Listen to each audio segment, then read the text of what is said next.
இன்னைக்கு எஸ்ஐஆர் அப்படின்ற ஒரு விஷயத்தை கொண்டு வராங்க.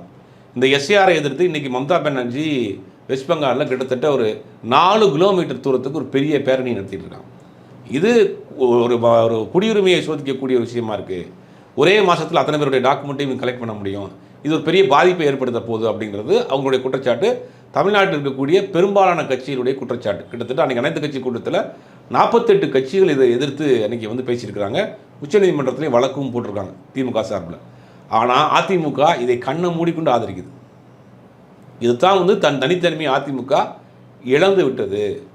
இதில் கேட்கப்படக்கூடிய கேள்விகள் கேட்கப்படக்கூடிய டாக்குமெண்ட்டை எப்படி ஒரு மாதத்தில் கலெக்ட் பண்ணி கொடுக்க முடியும்? ஒருத்தர் வெளியில் வேலை பார்க்குறாரு, வெளிநாட்டில் இருப்பார், வீடு மாறி இருப்பார். இதெல்லாம் வந்து ஒரு மாதத்துக்குள்ளே இத்தனையும் அவர் எப்படி கொண்டு வந்து கொடுக்க முடியும்? அவர் கொடுக்க முடியாத பட்சத்தில் அவர் வாக்களிக்கக்கூடிய உரிமையை இழக்கிறார். ஜனநாயக கடமையை செய்ய முடியாமல் போகிறாரு.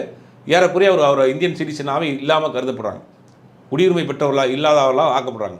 இப்படி ஒரு அபாயம் இருக்குது. வட இந்தியர்களை சேர்க்க போகிறாங்கிற ஒரு குற்றச்சாட்டும் இருக்குது. இதையெல்லாம் எதிர்த்து ஒரு பிரதான எதிர்க்கட்சியான அதிமுக என்ன செஞ்சுருக்கணும்? அவர்களும் சேர்ந்து குரல் கொடுத்துருக்கணும். ஜனநாயகத்துக்கு எதிரான ஒரு வேலை நடக்க போகுது அப்படின்னு குரல் கொடுக்கணும். ஆனால் அதிமுக அதற்கு ஆதரவாக இன்றைக்கி பேசிகிட்டு இருக்கு. திமுக வந்து சுப்ரீம் கோர்ட்டுக்கு போனால் நாங்களும் போவோம் அப்படின்னு நாங்கள் வந்து எங்களுக்கு எஸ்ஐஆர் வேண்டும்னு போவோம். எஸ்ஐஆர் வேணாலும் திமுக போனால் எஸ்ஐஆர் வேணும்னு நாங்கள் போவோம்னு அதிமுக சார்பில் பேசிகிட்டு இருக்காங்க. அப்போ தான் நம்ம சொல்கிறோம், அதிமுக முழுவதுமாக தன்னுடைய தனித்தன்மையை இழந்து பாஜகவிடம் முற்றிலுமாக சரணாகதி அடைந்து விட்டது அப்படின்றது நம்மளை போன்ற பலரும் சொல்லிகிட்டு இருக்கோம்.